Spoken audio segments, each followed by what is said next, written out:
For your Caesar, Cardiff City ride with me for your Caesar. For your Caesar, Cardiff City get litty for your Caesar. She want a diff boy, swagger 1 point, yeah, diff boy. She want a diff boy, swagger 1 point, yeah, diff boy.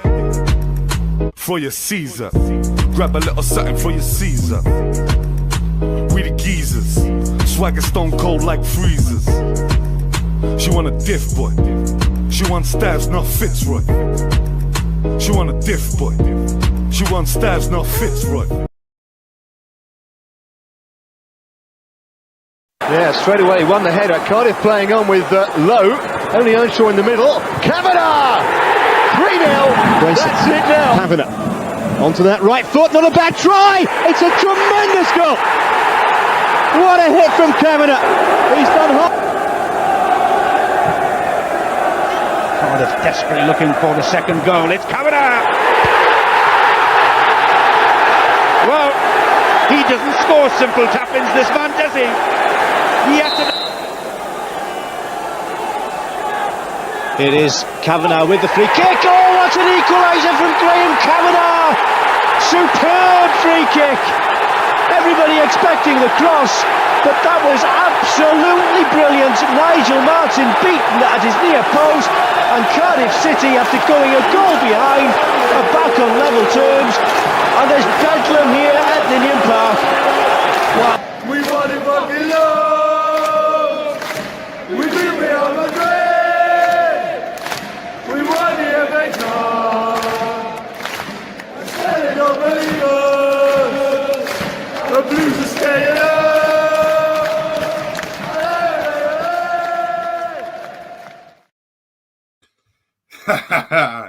Yes, guys, welcome to a very special edition of your Flower Hour. I am joined by Ace Podcast Nation final boss, Aaron. How the devil are you, you beautiful bugger? Are you? Happy Friday, Rob. How's things, living the dream here. 100%, mate. Lovely to be back with you again, mate. I know it's been a couple of weeks since we entwined with each other, so it's great to have you back and be back with you, mate. Lots to delve this evening. We'll talk about obviously the upcoming show that's coming up shortly, the live event, which obviously you just seen in the VT, and of course then we'll talk about the upcoming game tomorrow. So before we jump into all of that, guys, make sure you get your questions, your comments, etc. in. Talk to us about how you feel about how tomorrow's going to go, your lineups, things like that as well. So make sure you get your comments in. And thank you all so much for spending your Friday evening with us. So we'll talk. I don't want to talk too much about the Wimbledon game because I bet it's been spoken to death on the channel over the last couple days. But in your opinion, mate, was that a deserved win against Wimbledon, or did we get lucky? Oh, you can look at it from both sides, can't you? And I think you've got to ride your luck at sometimes. I think there was a spell where Wimbledon were on top, but I thought we were, great value for the results at the end. Unlike seasons gone by, we've stuck in there. We're tenacious, we're aggressive, and we thoroughly deserved it at the end. I think there needs to be a bit more of a celebration from Isaac, considering. But you know what? Those 1,500 that travelled away deserve that. And I think, it's the foundation now.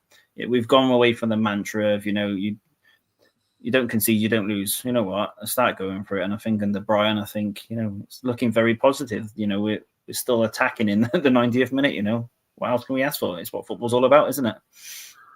100%, mate. And I think, we look back to the Port Vale game, which we can relate to as another football league, a proper football league team, if you like. And I think there was lessons learned there. I don't think Port Vale and Wimbledon were too dissimilar from one another.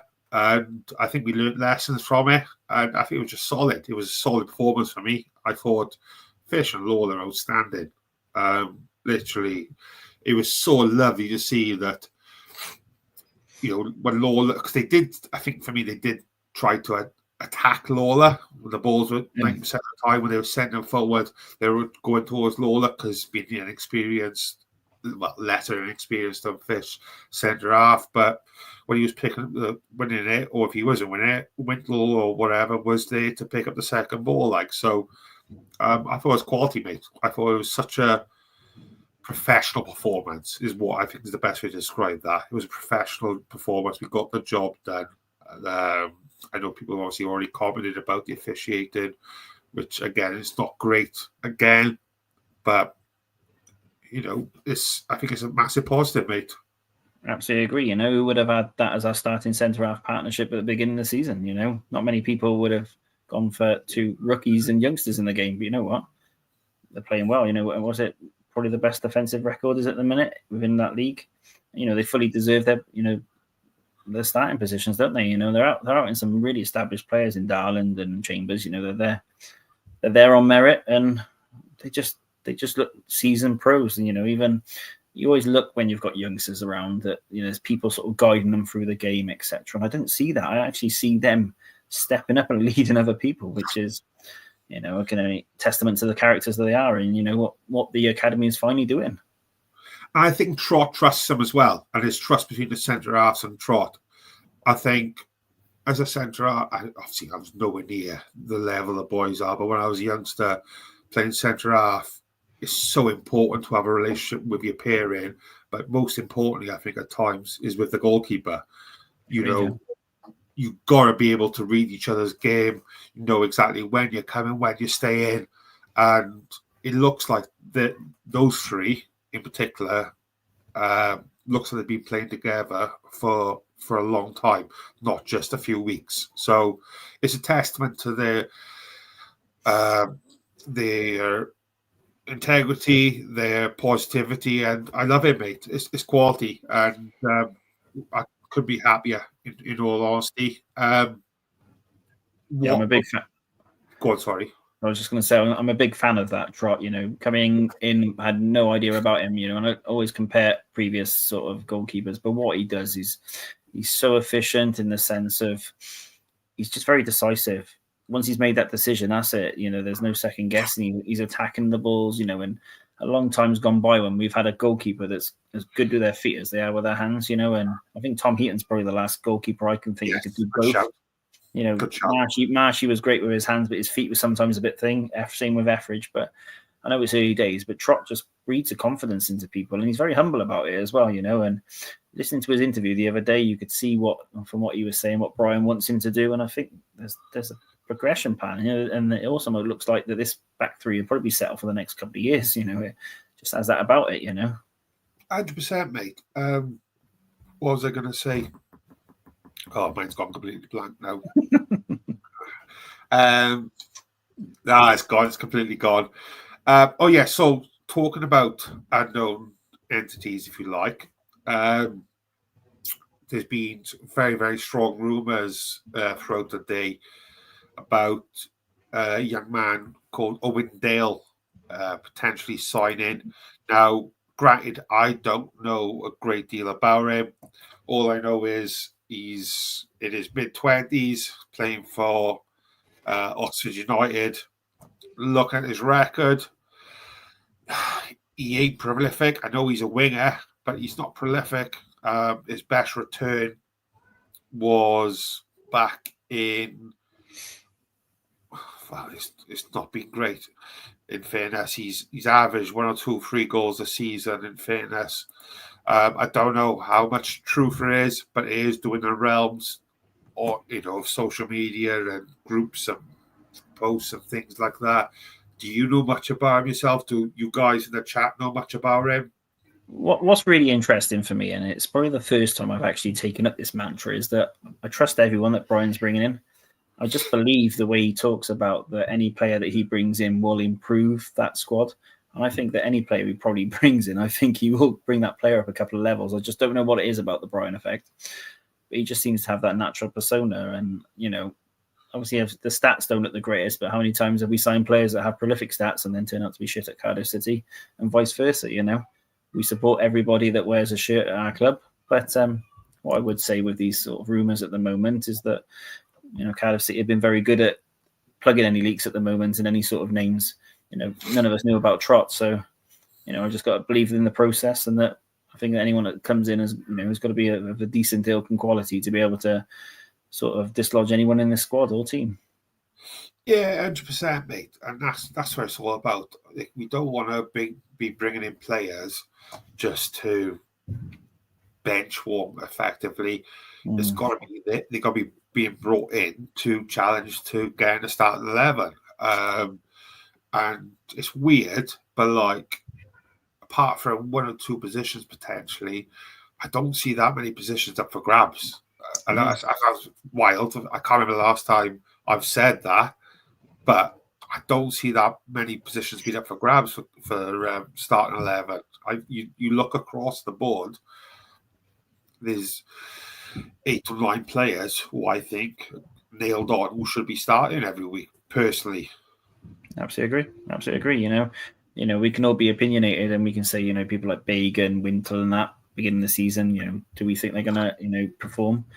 To be fair, they're proving us wrong. Even Bagan, he's had his critics recently early in the season, but that tackle he pulled off in that game the other day, unreal. And I think the expectation at the club is very, very high, and I think it's probably driven even more by by the manager. But even the youngsters that are coming in the squad beginning of the season, I wouldn't have known half of these, and they're putting in 8 and 9s out of 10s every week. So, my God, there's got to to be able to bring someone in, it's probably going to cost a pretty penny as well. So I'm excited that any player that does come in, I think straight away there has to be that level of expectation and excitement to be they've got to be there or thereabouts, but they're not going to just walk into the team. But we can look at the Nathan Trott thing. When we were all talking about should Turner have been dropped, and then there was a big debate about that, and he's come in, and since then he's been a quality keeper, and his stats have spoken for itself. So he's making the right decisions at the moment. 100%, and not that I was not a fan of Bagan, but I must admit, I was one of those who thought, Christ me to get a new left back in.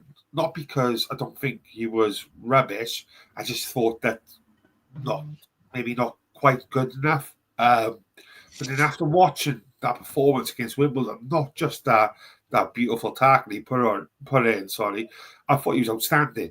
That was probably one of the best performances I've ever seen Joel Bagan put in a Cardiff City shirt. I thought he was superb. And I do think that Bagan, I still have that belief. I think he's more of a left wing back. I still think, all those times when he played, excessively well under previous managers has been slightly further forward. So, he's probably learning again, and he's obviously had that stint out on loan as well. But, you can't knock some of the players. And I got to say, for the back four, into such a physical league, and they're not all the most physical in size and stature, but they're holding their own, and they're putting challenges in. Some of the challenges that Bagan's put in himself, I just love it, man. I just love it, They're, for everything that I expect from a Cardiff City player, heart, passion, desire, if I was on the pitch, what I'd expect, I'm seeing that at the moment, and I haven't seen that for a very long time, so well done to them. Yeah, 100%, mate, and that's it. And I will talk about it a little bit in a second, but those of you who are in the chat, the WhatsApp chat and things like that, know that I did a little segment for Lewis, who joined us on one of our shows a few weeks back, and it's quite an interesting insight to how he thought, from an outsider's point of view, Cardiff were and things like that. And it did make me chuckle a little bit. I might as well talk about it now, in fairness. But so basically, so I done this show. I done a video for Lewis, who's a huge Luton Town fan.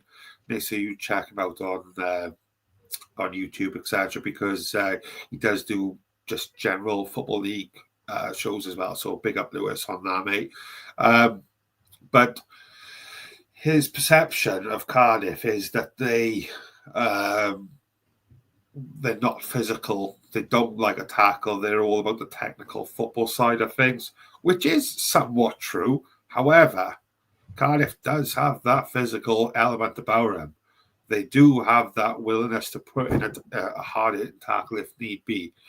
And what made me question it was he kept referring to, and this is not a dig on him in any stretch of imagination, but he kept referring to the Port Vale away game, how much the Cardiff struggled. And yes, I think we can all unanimously agree that was a poor performance from Cardiff.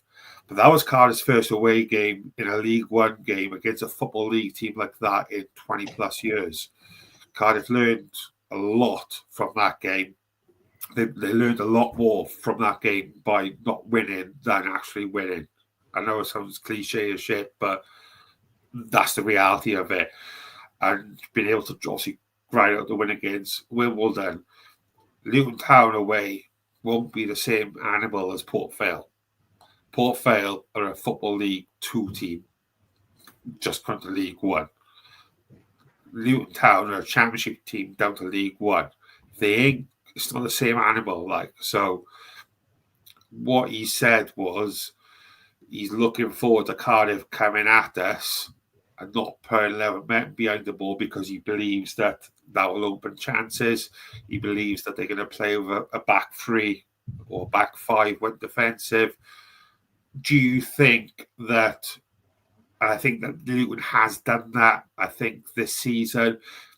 Do you think BBM switches his formation and goes to a back 3 with wing backs on the weekend, especially with Tanner being injured? Or do you think we'll stick to potentially, our setup like we normally have? What I really like about Brian, and I know we haven't played any of what we call the so bigger teams, the teams that have got relegated, but his approach to every game is the same. He doesn't care who he's playing. He plays the same way, and it's almost, okay, you come at us and we're going to come at you. And I just love that mantra. I love that, we're not scared of anybody. We may be kids, but you know what? We're going to go down fighting. And, like you said, even that draw that was, it was a pretty shit game of football. We didn't lose it. We took a lot from it. Those sort of games where you walk off a pitch, you might have the cuts and bruises, but you've come away with a point. At the end of the season, will put you in a better stead. They will do. It's easy. It's easier just to drop down and sort of turn over in there, and we haven't done. But I can't see him changing for Luton. No offense to Luton, we're a very, very good footballing team, but their performances haven't been great. They're one of the teams that have sort of come in with huge changes, and they're not doing very well. And when we talk about bigger teams, the teams that have played in the Premier League recently, and that sort of element of it. But I almost have the expectation of going there and winning again. Yeah. And that's a completely different mindset to last year under Omar and Errol, when I was expecting to go at home games and lose those games. And it's very interesting. We're talking about the formations and how, do we see ourselves setting up? I can't even tell you how I think we're going to pick our team, because even that's a bit of a lottery, but he just gets it right. But in my opinion, would I love to probably see a change in shape? Yes, especially with some of the players that are now available. But, I don't think he will. Interesting. So I'm going to jump to the comments in this for a second, and then what we will do is we will go to a quick ad break by one of our potential sponsors, and then we'll go to our lineups and things like that. Then final boss, if that's okay with you, mate. I know you love that. Getting called that now. Jason says, "Good evening, Rob, Aaron, and chat." Jealous for goalpost. Oh, I love that terminology. Evening, both, and chat. Feeling confident for tomorrow? Yes.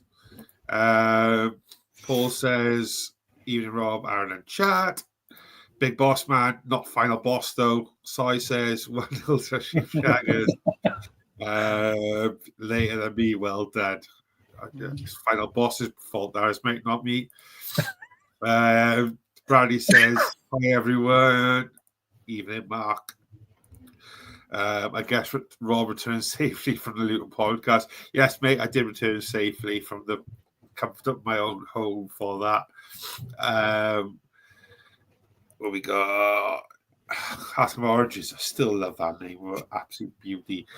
Luton will be more worried about us than us about them. I think they will look at a point, being a good result from, whereas same for us. A 3 would be icing on cake if we win 1-0. Yeah, mate. I I absolutely agree. And Lewis's prediction was a 1-1 draw. He went with that was his, which made me laugh because he was saying, "What you going to do to win?" and things like that. But reality kicked in, and he did go with a score draw. He believed to be the result.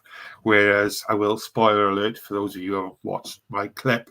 I went, we'll take a point, but I think 2-1 Cardiff. But yeah, we'll kick on to our predictions later on anyway. Bradford freshly promoted, beat Luton. That is true. Talk about replacements for Ollie Tanner. Massive fan of his, mate. Mekawa. I hope I haven't butchered the pronunciation of his name too badly, but I'm such a huge fan of him. Huge fan. Do you think, we may have spoken about this a few weeks ago, mate, so apologies, but do you think he's going to get any game time at the moment with the first, or do you think you've been under 21's job for the season with a loan next season or a loan this season? I think previous to Tanner's injury, I probably think he would have been a bench player, potentially having a loan out. But I think the whole change with the Ollie injury makes it more that you're probably looking at, he's probably been the face that goes into the starting lineup.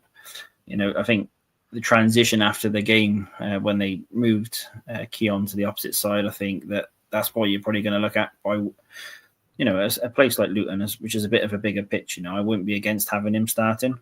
What's the alternative there? You seem like you're shuffling everything around there, but I think that kid's got all the ability, and I think he deserves to start. He was pretty good in pre-season. Let him loose. 100%. He's got raw talent, and you can see he's got so much about him, mate. I think he's got a big future ahead of him, and I can't wait to see what comes of it, to be honest. Oh, there is another transfer I want to talk to you about a little bit later on as well. Actually, just dawned on me, which I've seen rumours about. Before we finish off the comments first. Antonio says, right now, Cardiff City Stadium isn't feared by anyone. Opposing fans come, take over the noise, walk away laughing, for all the talk. Being the biggest club in Wales, you don't back it up. Any reaction to that one? Just smile and wave at it. I think the attendances the other week sort of said everything, didn't they? Exactly. Thank you for your comment, all the same, mate. Mate, last year was Rick and all against the Jacks, but not so much for the rest of the season. But we've had many years of turmoil, of course. All things a bit of drop off. What we got? Yeah, Half-Time Oranges, my favourite name again, comes back. If we turn over Luton at Kenilworth Road, does that put us as the team this season or the number one target if we weren't already? I think, alluding to that comment, I think we are the team that everybody, wants to. It's their cup final, isn't it? Cardiff come down, everyone turns up for the Cardiff, don't they? You can see that every game we're playing at the moment. The fans are turning up and the team are trying to put on their best performances against us, but you expect that being, no offense to the other club, I think we are the biggest club in the league. Yes, we're there on merit, through the relegation, but with the team to beat. And at the moment, the early season form will sort of back that up as well, won't it? Yeah, 100%. And I've seen loads of people. I can't think what team it was. Was it Mansfield Town? There was a post up from them, and when they do like the beats with the players and things like that, there's questions like which club you're most looking forward to going to visit this season, etc., or which team you're most looking forward to playing against. And I'd say like 90% of the responses were Cardiff City away. So, yeah. I mean, it says it all, doesn't it? So that's why we are the biggest club in Wales still, even though we are in League One. So, right. So I'm just going to drop a quick advert for you when I can actually find the bloody thing. Right. So give us 2 seconds, guys. Just going to drop this review, and we're back with our team selection and prediction for Saturday. This episode of Cardiff City World is brought to you by Coral, the proud sponsor of the TalkSport Fan Network, here for all kinds of fans. For the armchair experts, whether you're constantly negative, overly positive, or maybe even the instant over-the-top reaction social media guy or girl. For the football fashionistas still clinging to the legendary terrace fashion of yesteryear, or the best retro gear from Michael Thorne. The nostalgia merchants dreaming of the old lady Ninian Park, or still celebrating Campbell's goal in the Millennium Stadium. Whatever kind of fan you are, with Coral's free-to-play reward shaker with a guaranteed daily reward or offer throughout the season, simply shake your phone to win. Over 18s only, maximum one reward or offer per player per day, 8 a.m. till 8 p.m. Reward restrictions and requirements and other T's and C's apply. For more information on safer gambling, visit gambleaware.org. Thank you, Simon. That was very informative. Right. I never know, right? I've been doing this for a long time. I never know how to freaking go into like adverts and things like that when he does. But there we are. All good. Just a quick one. Is it too dark? Are we okay? Can you still see me all right? You need to put some money in the electric meter, pal. Yeah. Is it too dark? Slightly. Hang on. Oh, fuck. You've got that bloody thing there now. There we are. We'll make do with that. Right. Let's move on.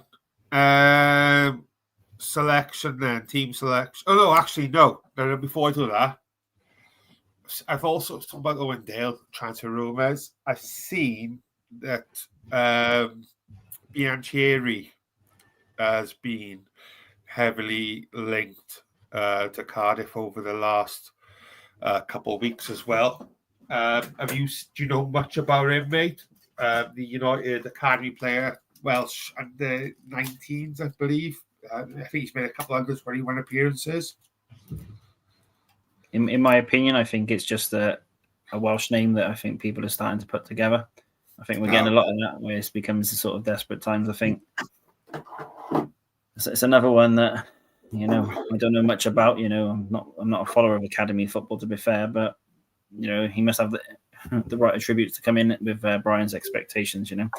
Just while you're setting up that, can we do the birthday shout? Yeah, go for it.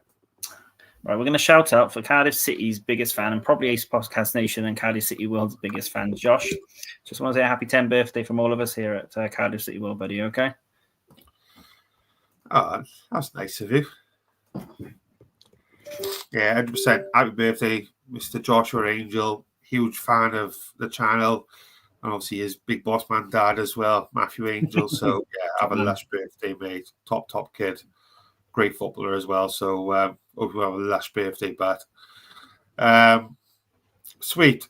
So, yeah. So, Artem Oranges. What's he got? 25 goals in the 21st last season. Yeah. I think I agree with you there, mate. I think that it probably is a case of an all fat, no poo situation where, we are like Wrexham in that a Welsh names get mentioned now, so we'll be linked with him. I do like him a lot. I'm not sure if he is ready for the physicality of League One yet, but go on, sorry. I was going to say the reality of that is we wouldn't have thought that about a lot of these youngsters coming in, and I think we're in a position where we've always been told many years ago that Cardiff City would be looking at players and bringing them in with increasing sell-on value and pathways to the national team. When you look at us and we talk about we're the biggest club in Wales, how many, Welsh players are in any of the other squads, and I think, you've just got to trust that any player that comes into this team, irrelevant of age, I just believe that Brian's going to make him a better player. And, we fully support everyone that comes here, and we could be talking about this name in a few weeks that's scored a few goals and surprised us again, because that's what seems to be happening at the moment, doesn't it? 100%, mate. 100%. Right. Shall we delve into a bit of a prediction for lineups first of all. Obviously we know Tanner's not playing. Do you see much change from the Wimbledon game, if anything at all, apart from obviously Tanner? I think that Nayakawa will come in. Well, I hope he comes in. I think he'll be the replacement winger. I wouldn't be surprised to see Joel Colwell in the midfield as well. I just think they're going to go more tenacious. But then good old Di Turnbull. I think every time he's come on, he's provided an absolutely incredible asset for Cardiff City. So it's a great choice to have. But who'd you put in there? I wouldn't be against having a Joel Colwell at 6 and Di Turnbull, alongside a Ruben. To be fair, that's the only sort of change, other than unforced change, I would probably bring in. But yeah, that's how I see it. What about yourself, mate? So I put this out when I done Lewis's chat, Lewis's show. I thought that it'd be quite similar to how we lined up.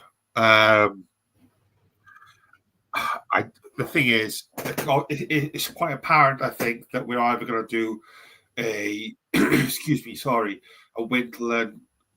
Joel Colwell, or Wintland Turnbull. I think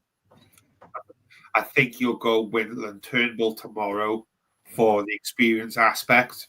And that's not a shit on Joel by any stretch of imagination, because we all know if that is the case, Joel will come on and terrorise McGuinness and make him cry and wet his pants, probably. But that's what I think will happen.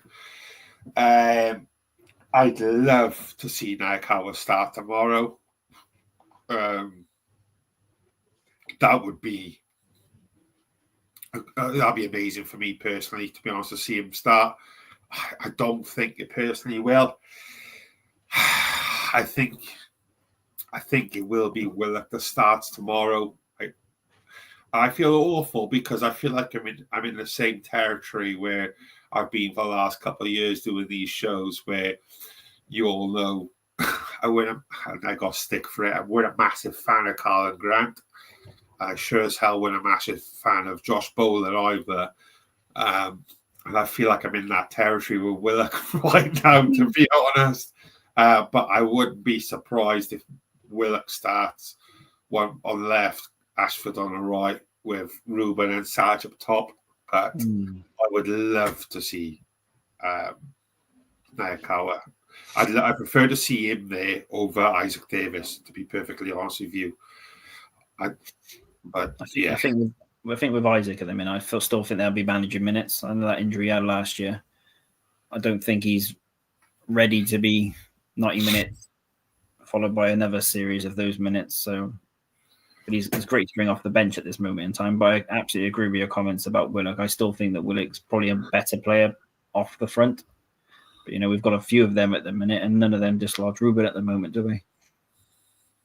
Yeah, 100%, mate. And I suppose we haven't really touched upon it. Do we change the back five? It's an option. I mean, you could bring in Perry. There's a couple of options there you can bring up, and sort Is of change Perry it. cleared for tomorrow, mate? Do you know? I don't know. The fact that they had him on that training video sort of implicated that there's some sort of motive there. Like with Cardiff City TV. I don't think he's probably 90 minutes fit, but I wouldn't be surprised if we take the lead. You would probably see that back five you've spoken about, and I wouldn't be surprised if Perry's the guy to fall into it. Plays football. Do you think Chambers has a chance of starting tomorrow? No, I don't think he deserves to, and that's not a criticism. I just don't think he's played better than any of the players that started ahead of him. The only reason you could have Chambers in there is for experience, but does he deserve to knock any of those two centre halves off? No. Is he a better six than Wintle? No. So you've got to pick players on merit, and they set the benchmarks for anyone that's coming by them. And what does it say to the younger players if you select somebody there because of their sort of history or because they're club captain? It shouldn't work like that, And I don't see that with Brian. He's dropped Chambers after that game where we all thought maybe he didn't.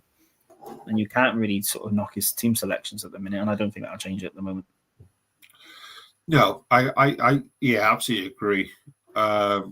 and I hope that that is the case. Not just to chuck Chambers back in there just because he is club captain.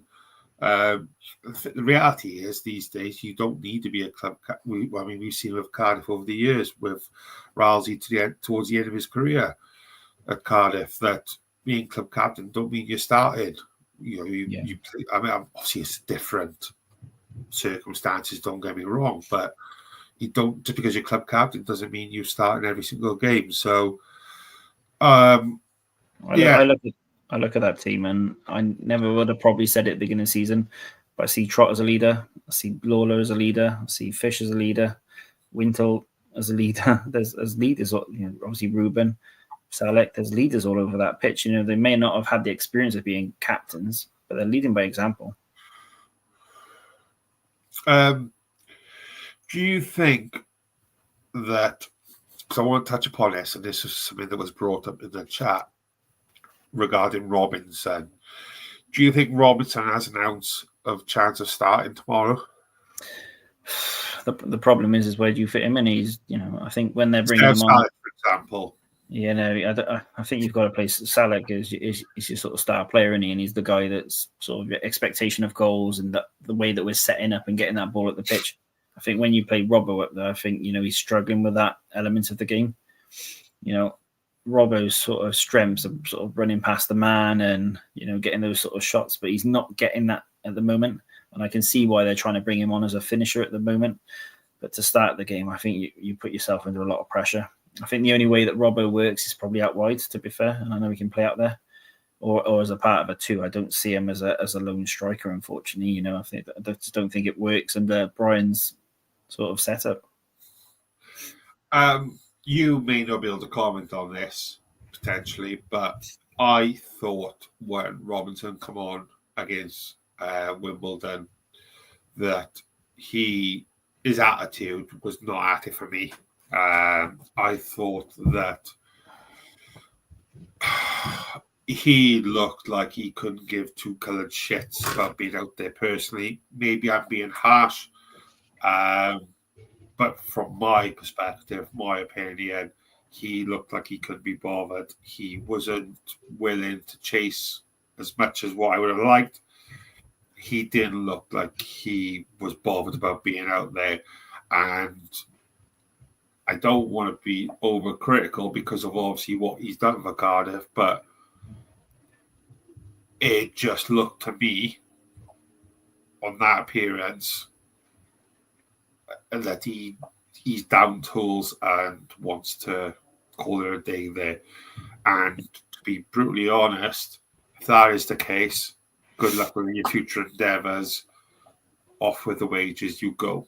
And this may come across harsh, and I probably will get some harsh reaction to it, but I would much rather, if we're going to take Sarge off, and try to close a game out, I would much rather bring on, like for argument's sake, an Isaac Davis through the middle, who is young, passionate, may not have the finishing prowess as yet as a accomplished player like Robinson, but I think that I've got an opinion on this now. Oh God, here we go. Is this where we're going to fall out? No, I disagree. So I do agree with the Robinson comments. I think that Robinson, he likes to be the focal point of the club, and I think when he's getting his goals and his confidence is there, I think you've got a very good player on your hands. I do think he's struggling with the transition of the type that he's playing, and also probably the amount he's playing. So I think his head's down before he even comes on, and then he's expected to do a job. I would probably say that I don't think under Brian Barry Murphy that Robinson's the player that we require, and I don't think for both parties, I don't think it's the best for him, and you're not going to achieve that. But what my opinion is that I have an opinion that I believe if we're closing games out, I don't think we should bring on Robinson.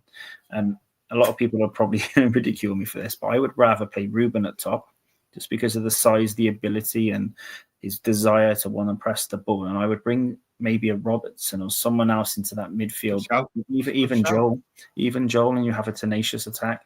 Because Ruben, he's played a few games at top and he's actually held the ball not too bad.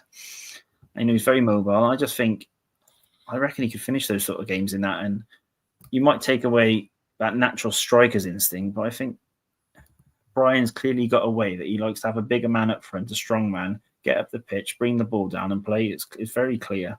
And that's an opinion. It's crazy, but I think I'd have Ruben to do that. Do you know what? I'm not against that. I'm just feeling like fuck with that bastard light. I know. I got a proper like YouTuber's fucking light and I can't play with it properly. No, I'm not against that, mate. I'm not against that at all. And I think you're absolutely bang on there. I wouldn't be surprised. It probably won't be a permanent deal though. If and when Robinson goes, it will probably a loan, I expect. You reckon? Yeah, I think not many people like are going to.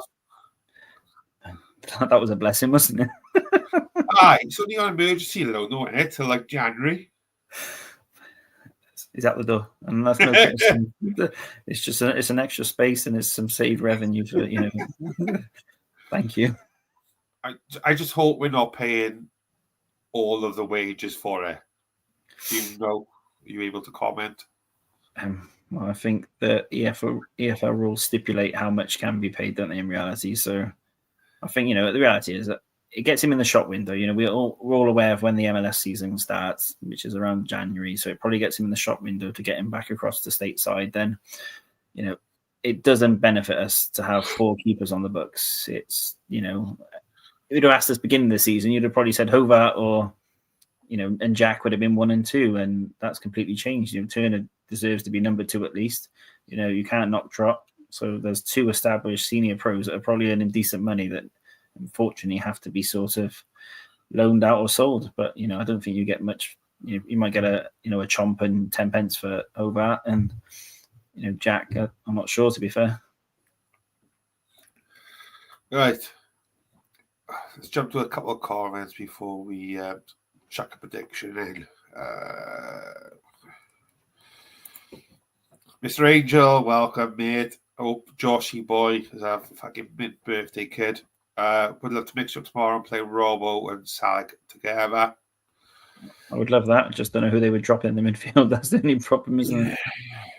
You'd have to go diamond, old school diamond, wouldn't you? You'd go 2 up top, so you'd probably go Wintle as CDM and then Ruben as Cam and go that way potentially. Or potentially a 4-4-2 and maybe drop Wintle and have the 2 Colwell brothers, or Di Turnbull and a Ruben.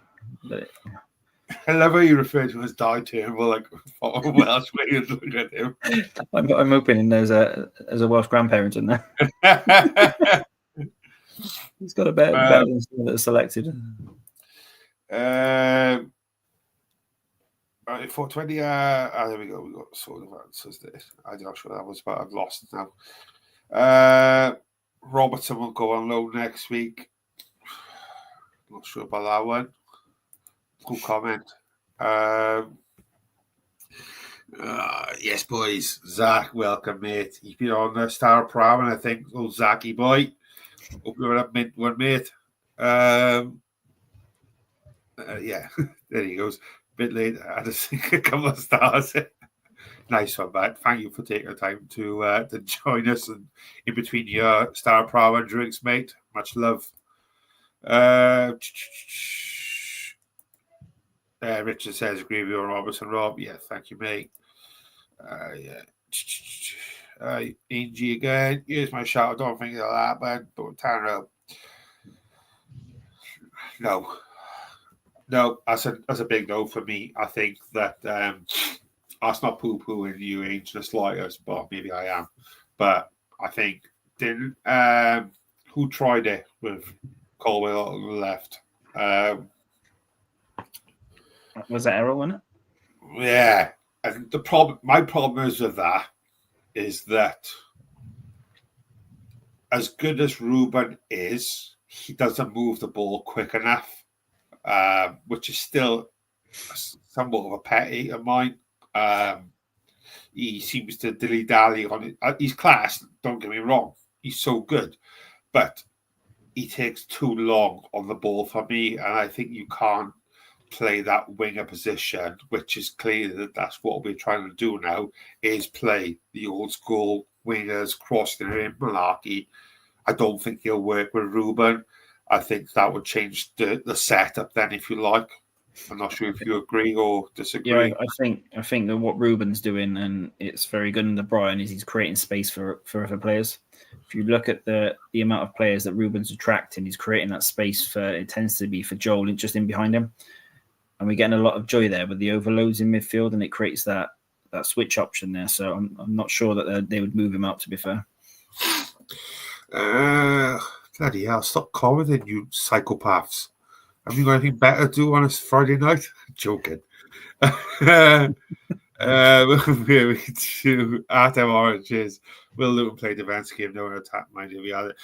So they will do I'm not sure if you were from the start, mate. They will do a back 3/back 5. I think Luton will sit. They won't come at us. Given what I've heard and listened to and read, they won't be overly offensive. I think they will almost wait for us to play us on a counter attack. And they have got players to do it, but I would be scared of them. I would be scared of them of Cardiff. And it's mad saying it, but like looking over the squad, I think McGuinness is going to play tomorrow, and that's going to be an interesting battle against Saj. That is going to be an interesting one. And we know how good McGuinness can be, but we know how poor he can be as well. And he's very slow. 100%. He is. That's the fact of it. They very much rank their goalkeeper highly. I can't remember what he said his name is now, but they reckon that he's not going to be in League One for very long. They're tipping him for Championship, Premiership level. So we'll see how he deals with Cardiff tomorrow. I feel like a spy undercover after doing that show.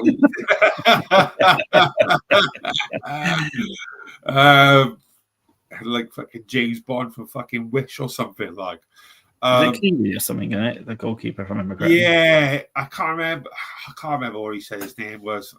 I did watch it and listen to it, and he spoke very highly of him, and he's very highly thought of apparently. But he looks very young. He does look young. Like he looks like he's built like a Isaac Davis sort of build, but a little bit taller. So something to think about, mate.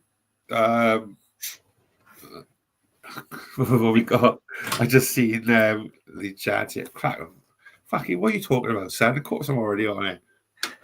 You know, if I was Cardiff tomorrow, I would be playing Ruben against McGuinness. I would just let him have the legs on him, because you know what McGuinness is like. He likes to dive in, make him commit. You know, let Salek play off the other one, and I wouldn't be surprised. You know, a younger goalkeeper like that. You know, we don't sort of promote that in the game, but I wouldn't be surprised if he takes a few clatterings early on. You know, no, leave your mark on it, mate. Absolutely, yeah. Sorry, carry on. No, you carry on, mate. I was just going to say, you know, watching Luton's games this season, they tend to catch you on the break. They try to utilise those wings. You know, they create those sort of overloads. I think we're doing it very well. But I think defensively we're a lot more stronger than them, which is crazy to think, you know, considering. But it's going to be a very interesting game, isn't it? Two tacticians as such, you know, and I think, you know, I just think we're going to edge it with that ability that we have up top. You know, I think attacking wise, I think we're probably by far the best, I would say, in the league. And you know, it's very early doors, but I just think, you know, you can see those connections happening. And even with the loss of Ollie Tanner, I'm excited about what we're going to bring in. You know, so. And it's a scary thought, you know, just seen the comment there, Cardiff are attack minded. When was the last time you've heard that before, you know? Christ. It's an interesting one. And then, you know, I'm backed by all the followers that are going to go and watch the game tomorrow. You know what? Why can't we do it? 100%. Just going to comment. No, 100%. Like, when was the last time this was a thing? Like, it's just nuts. And it's just mad, right? I know, obviously, this before the game and things like that, but I can't remember smiling so much. I mean, I smile a lot anyway, as you all know, watching me do shows, but I can't remember being so happy and positive doing shows, like Cardiff shows on this channel and stuff like that. It's nice. It's nice to have just some good positivity around. Like, this fucking light's doing my titting. As I say that. Always under the spotlight, mate. I know, mate. I don't do spotlights, clearly. But yeah, it's just class. Before we wrap up, I just want a couple of things I want to run through everyone with. Can I get a prediction off you first of all, my friend? Well, I reckon 3-1. I reckon we're going to score some goals again. Do we have scorers from you? Well, I got 2 of them like last week. I think it's going to be. Did you? I did have Salak and I had Ruben, but I thought Salak would get 2, didn't I? I think Salak's going to get another one. I don't know. I can see one of the wingers getting a goal. I don't know who. Maybe Keane again. And I fancy one of the defenders for some apparent reason. But yeah, 3 goals. I think we'll finally concede, unfortunately. But I think it's going to be a display that we're all going to be proud of again. And, you know, we'll come on tomorrow night enjoying another great performance by the City and 3 points. I've gone and I went on. This is what I went with on the other show. I went with 2. Well, yeah, I went with 2-1 Cardiff. I've gone with Ruben and Will Fish to score. You mentioned the defender, mate. Love that. I love that. Defender. So I was even an hour in between Salak and Fish or Lawler and somebody else. But yeah, I didn't want to go with my usual, which seems to be my usual at the moment now, as opposed to last season, as you may have known already. Last season, my predictions were always Cardiff scored 2, Dimmy and Seal to score, which never happened, and that broke my heart. And I started this season with going the Caldwells to both score, but I'm going to change it up for 1 week only, and I'm just going to have Ruben and Fish to score 2-1 Cardiff. It's a shout, mate. You've heard it here first. Before we wrap him up in cotton wool, don't forget, guys, as you may have noticed, I will play it again actually to see us out in a second. The Graham Kavanagh event, which is coming up, is it the 19th of Correct, September? yes. 19th of September. It's Splott Cons. I believe Ruben has it. There's only like 15 tickets left. Correct, which yes. is probably one of the fastest selling events we've had, mate, for the channel. So that's class. And that's a big thanks to all of you who tune in and subscribe and become members. If you haven't become a member already, it's been jotting around your screen for the last 45 minutes, an hour or so.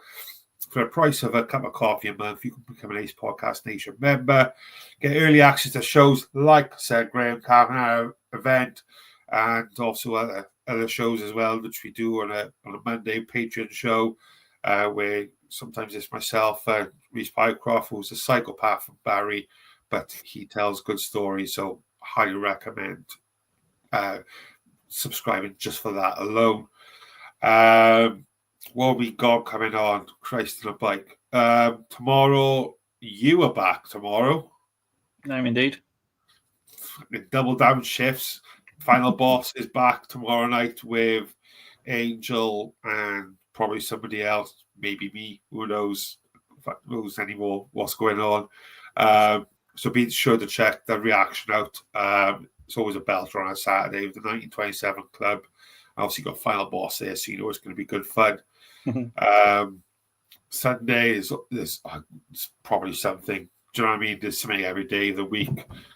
So, you know, if you hit that subscribe button, you will get notified. But thank you all so very much for spending your Friday evening with us. It is very much appreciated. Final Boss Man, thank you, mate, for spending your time with us as well. It's always lovely to catch up with you, mate. Thank you, Rob. And you're the star of the show, mate. No, stop it. I'm not having that.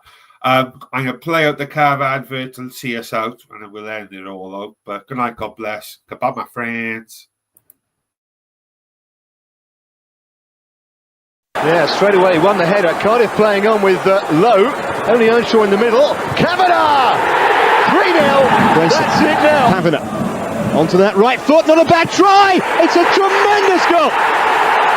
What a hit from Kavanagh. He's done hot. Cardiff desperately looking for the second goal. It's Kavanagh. Well, he doesn't score simple tap-ins, this man, does he?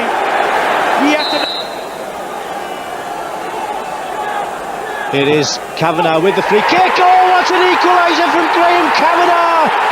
Superb free kick. Everybody expecting the Rascal Beats. For your Caesar. Cardiff City ride with me for your Caesar.